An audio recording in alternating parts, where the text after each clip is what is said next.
nostalgia critic guy, remember it so you don't have to. If there's anything Avatar: The Last Airbender has taught us, is that there's a yin to every yang. For every good, there is a bad, and it's our duty to acknowledge them in order to keep balance. Considering how Avatar is my favorite show of all time, it only makes sense in honor of this philosophy to go over what many of you would probably see as a controversial issue, that of course being the bad episodes of Avatar. For no particular reason, I will now dive. Let me go into a little bit more detail. In my opinion, there's really no such thing as a bad episode of Avatar. Even the weakest episodes have something of value and worth that goes beyond what's presented in most family-friendly shows. But if we want to acknowledge the best, it also makes sense to acknowledge the worst, so we can figure out how to continually make the arc grow stronger. So, I see no fault in looking over the not bad, but just not as good episodes of one of the greatest TV shows of all time. Critic, are you sure that's wise? Look, we're all adults and we're going to talk about this in an adult way, so what's the problem? Just that when people see the word worst in the title, they might think the wrong thing. Well, that's technically what it is, isn't it? The worst of the best? I'm not afraid of a bunch of fanboys and fangirls, especially for a franchise I love so much. Okay. Shame your life had to end this way. I'll be fine, thanks. So, without further ado, do you mind? I can hear you all the way in here. That's an even bigger shame. Shut up! Like I was saying, we're gonna look at the top 11 not as good episodes of an all-around great series. Why top 11? Because I like to go one step beyond. So, sit back and enjoy the top 11 technically worst episodes of Avatar: The Last Airbender.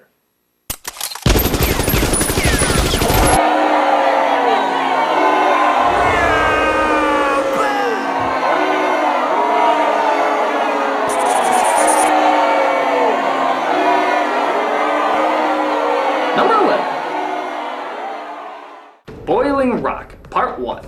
In this episode, Zuko and Sokka try to break out the prisoners from their failed invasion by getting captured themselves and working with Suki to find a way out. In all fairness, very little is wrong with the premise, the development, and even the kick-ass action scenes that come from it. The problem is minor, but still a noticeable one. That being, why is there a Part 1 at all? Seriously, this could have been just one episode. In fact, if it was, it could have possibly been the most tightly written, action-packed one there ever was. But instead, we get time dedicated to planning an escape from the prison, putting that plan into motion, and ultimately having it fail. Which of course leads to the second planning of an escape from the prison and a second attempt to put it into motion. That one succeeds, but, well, why the hell didn't they just edit the first one out then? Were they just short an episode so they decided to stretch one out a little more? Don't get me wrong, there's a lot of character, there's a lot of development, it furthers the story, but I think all of that probably could have been fit into one episode. Maybe with just a tiny cut here or there. I guess in some respects it's a bit more realistic not to have the first attempt succeed, but it's also realistic that Appa would most likely eat Momo at some point, but that doesn't mean I want to see it. When the episode finally does get going with the real plan in Part 2, it's great, it's a lot of fun. It's just seeing through Part 1 that isn't bad, but isn't necessary either. Probably a nitpick, but like I said, this is the worst of the best, so you'll probably see a couple more. You happy now? I'm never happy. Number 10. The Serpent's Pass. Team Avatar has to pass through a dangerous route to get to the city of Ba Sing Se. After agreeing to take a pregnant couple with them and being reunited with Suki, the team try their best not to get gobbled up by a giant beast while also working out their emotional problems. Again, not a bad premise, but the emotional problems they're working through just aren't as engaging compared to other episodes. For example, Sokka gets overprotective of Suki because he has lost a loved one before. But we know how it's gonna end, right? He eases up as she convinces him that she can take care of herself, despite getting captured later. But come on, that was like setting up bowling pins. Aang is still dealing with the loss of Appa, but we got a lot of that in a much more intense episode prior. So again, it just kind of feels like leftovers. Heck, even Zuko's problem seems pretty mundane. Just trying to get more food with Jet's gang on a ferry. Honor? Not that these are bad problems to focus on, but when you combine them all together and also throw in a mother giving birth, it's just kind of a slow one. Even the serpent, compared to all the other great designs they've had on the show, is not especially that memorable. I mean, what was the combination of animals on that one? The dragon from Zelda 2 with a novelty map? By no means awful, but even as the slower episodes go, this one just felt really slow. I guess if that was the intention of the episode, it definitely worked. Nothing major. Number 9. Jet. Fresh off the last episode, Jet has a great moral with a great payoff, but kind of a less than thrilling character to do it with. Jet on the surface seems interesting enough. He's like a young Robin Hood trying to teach the Fire Nation a lesson, but goes too far when he tries to take out innocent civilians. This creates some interesting baggage for the character, but for the most part, he's just kind of a good-looking thief. He's there to throw another wrench into Aang and Katara's romance and mostly just be a good-looking foil. It's not that he has no character, it's just not very much. Again, by Avatar standards. It's not that he's annoying or unpleasant, it's just we've seen the good-looking hero who it turns out is not the hero and has a stubborn side that's just never going to change. Most of us know it's coming and we're just kind of waiting for it to take its course. While the moral it teaches about innocents caught in the crossfires of war is certainly a strong one, I do wish there was a slightly better character to get it across with. If he was even more memorable, maybe this could have been an even bigger deal. The kid equivalent of Magneto or something. As is, he's not bad. But like the episode proved, he's certainly not everything he was built up to be. Doesn't seem fair, does it? Number 8. Cave of Two Lovers. The romance on Avatar has always been one of the weaker points. At least for Aang and Katara anyway. It's not that I can't see them together, it's that we have to go through a lot of the same cliches we've gotten in other romances where they'll always be overly awkward, which leads to a misunderstanding, which leads to them being angry at each other, and of course, leads to them both realizing they were wrong. Say directed by Gary Marshall, and we got a wrap. In this episode, we go through most of that in a setting called the Cave of Two Lovers. On the one hand, I'm kind of glad all the romantic comedy cliches were kind of gotten out in this one episode. But still, I don't think you needed them to begin with. Falling in love is interesting enough without having to feel you always have to throw in this constant bickering. This continuing formula of the couple that argues all the time but then somehow gets together in the end. I mean, why does there have to be so much bickering in so many romances? Don't they know that's what marriage is for? We all know they're going to get together, so I never got why they tried to drag it out as long as they did. They can get together early on, there's nothing wrong with it. Have them be a couple afterwards, work through relationship stuff that would happen after you decide to be a couple. Come on, there's other areas to go with this. And granted, it's not Office bad, but it has those romantic comedy trademarks that Avatar just seems to be above. But still, when a nice scene does play out, it does seem legitimately nice, and we do see Sokka deal with this world's interpretation of, well, hippies, so it's by no means a loss. But I think this couple can definitely be strong enough without the Julia Roberts tropes. And God help you if you actually make Katara laugh that way. Number 7. The Water-Bending Master. After making their way to the Northern Water Tribe, Katara is horrified to discover that they don't teach women and girls how to fight, but only how to heal.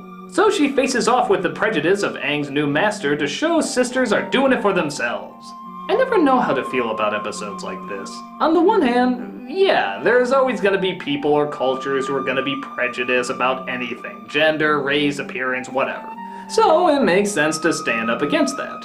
On the other hand, isn't the message done better if instead of preaching about what you want to see, you just show it? Growing up as a little boy, I always loved Gosalyn from Darkwing Duck and Babs from Tiny Toons. I didn't care that they were girls, and that's because the show didn't care either. They were just funny characters that were part of the group, so I never had any problem with them. However, when the trope of girls proving they can do what boys can do comes in, I always feel like it's making the character more a statistic than a person. And Katara is definitely not that. Neither her gender nor any prejudice against her was her identity, so this plotline didn't seem especially needed. As a kid, if the people in the world you love accept something, it's more likely you're gonna accept it too. But again, on the other hand, we do know all this bullshit does happen in the world and there's always going to be idiot douchebags out there who enforce it, so it's probably good to be prepared for it, right? It's hard to say what the best route to take is, but with this episode, we all know exactly what that route is going to be. She's going to win him over, and of course he's going to teach her in the end. Even if you are going to take this road, isn't there a slightly different way you could do it? Some variation, something we didn't see coming? Oh well, we did get some great waterbending action, great shots of the city, and hey, it's still these great characters being great characters. I guess all I'm looking for is a little bit more variety in the message, or at least the teaching of the message. But again, I still got to see Katara do what Katara does, and it's pretty awesome. So I can't complain too hard. You can't knock me down! Go, Katara! Number 6. Sokka's Master. This actually ties into the same argument I had with the last one, only this time it's a bit of a different prejudice. Sokka feels bad because he's not a bender like Aang, Katara, or Toph. Because of this, he feels totally useless. So he finds a master to teach him the art of sword fighting and being a great fighter. He even manages to put a sword made from a meteorite together. So now he never has to feel left out ever again.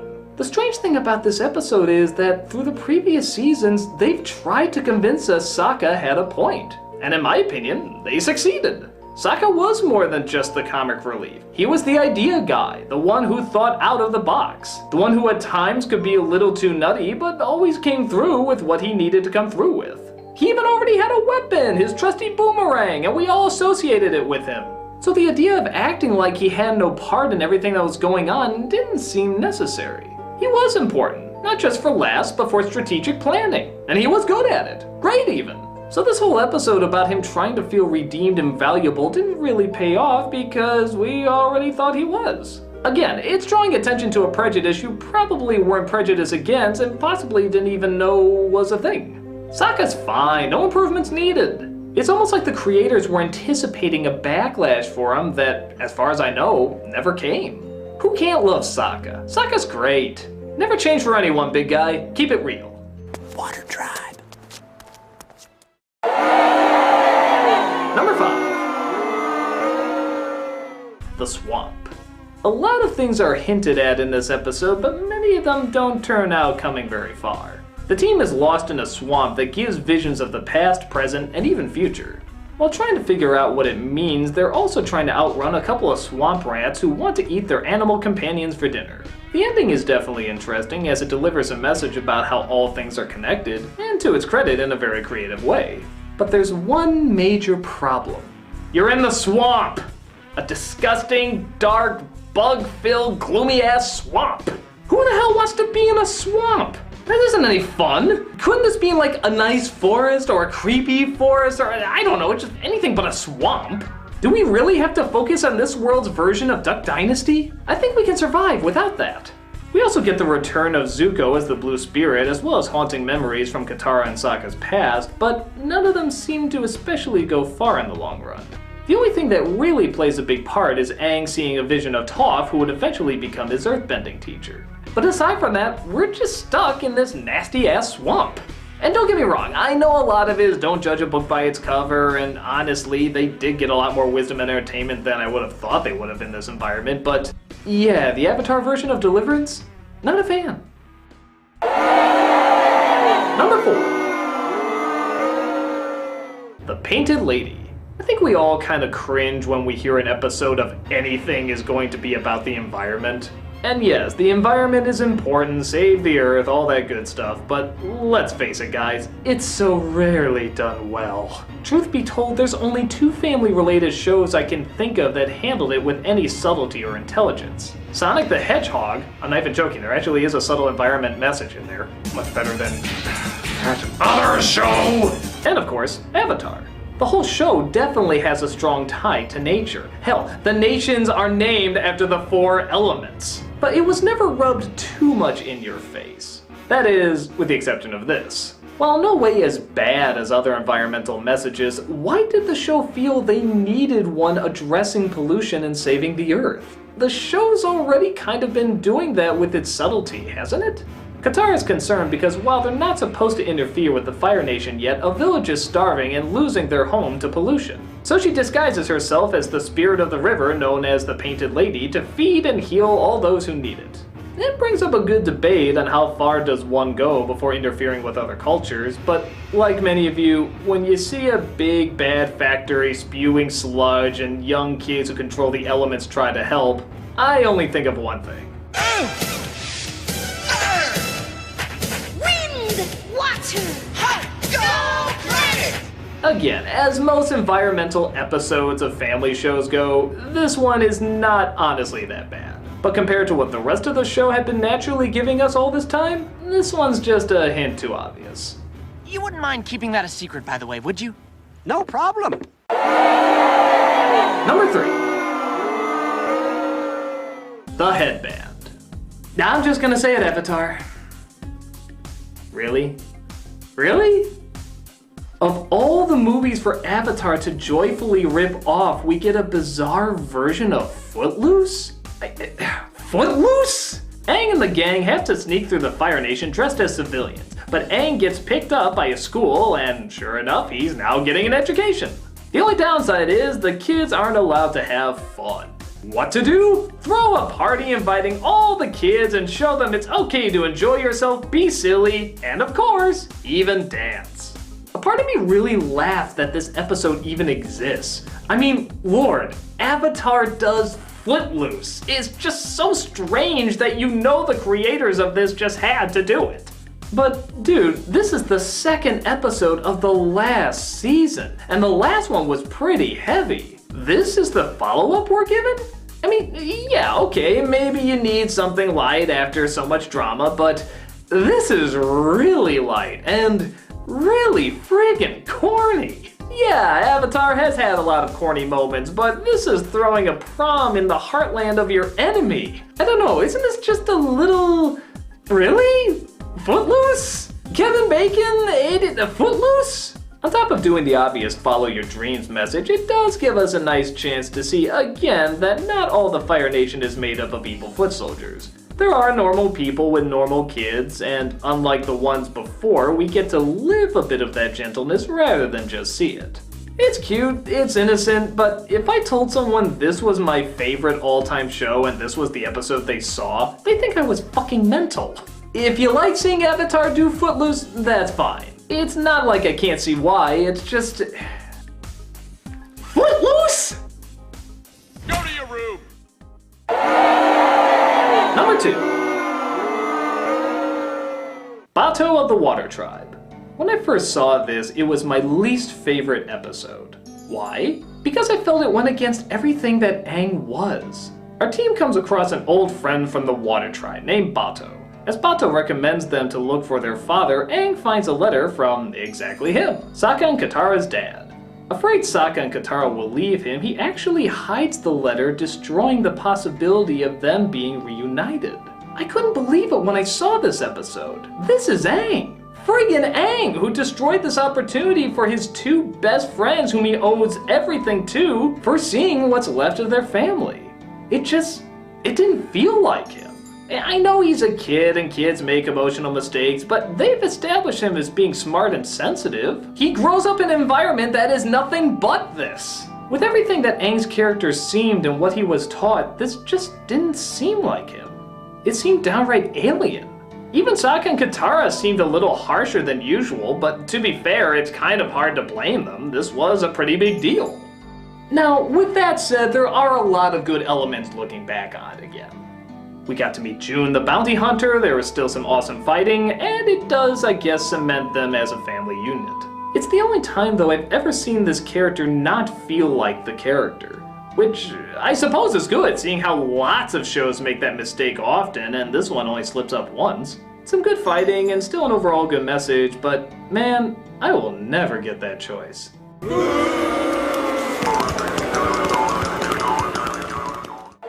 And the #1 worst episode of... Oh, who are you kidding? You know it's The Great Divide. Yep, the universally hated episode by practically every Avatar fan. It doesn't connect much to the grand story, it doesn't further much character, and it's considered by many to be a complete waste of time. So, is it really as bad as all that? Well, let's take a look at the setup. Two feuding tribes find they have to cross through a canyon called the Great Divide, and Aang decides to help them through it. Trying constantly to be the peacekeeper, all the tribes can do is bicker, complain, shout, yell, and blame each other for everything. And I hope you're a fan of that, because that is literally what takes up the majority of the episode.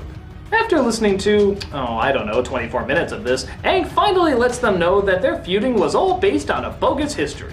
That this great big warring feud was actually based on two little kids fighting over a ball. And that's actually a pretty funny idea. The tribes decide there's no reason to hate each other, and that the honor they were fighting for can be reached if they all decide to forgive. The catch? Aang is a fucking liar. You could call it lying. What? I made the whole thing up. You did not. That is so wrong. Now where's that custard tart? And good lord, remember how we talked about breaking character in the last one? Where in the peaceful airbending philosophy of balance and truth does it say just make shit up?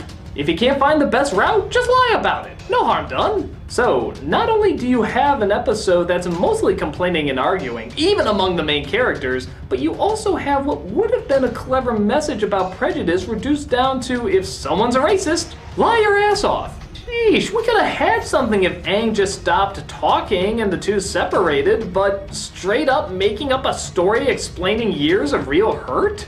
This is a weird message they're trying to convey.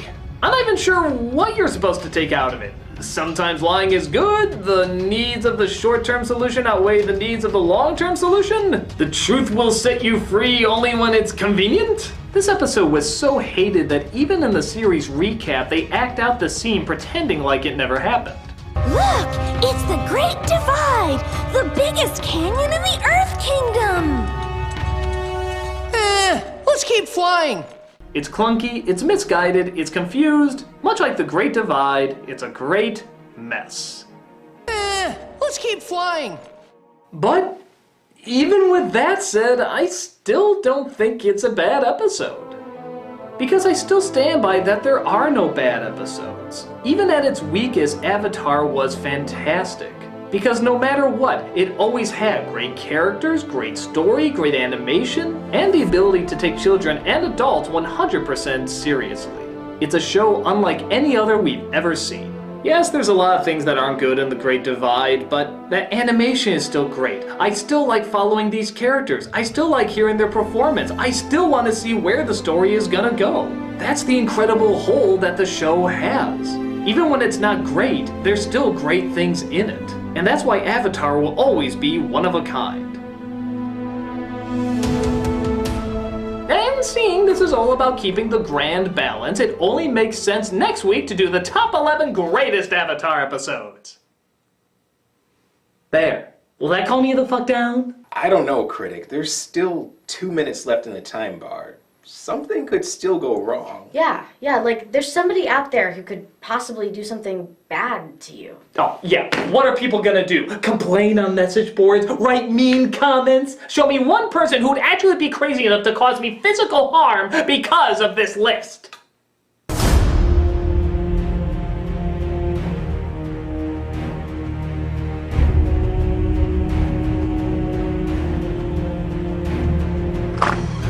Sir, I just received word from the Avatar fanbase. They say the Nostalgia Critic has disgraced the franchise by doing a top 11 worst episodes list. How do you wish to respond?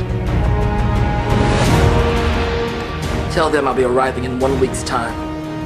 And I look forward to winning back the fanbase. Forever. Yes, sir, Dante Bosco.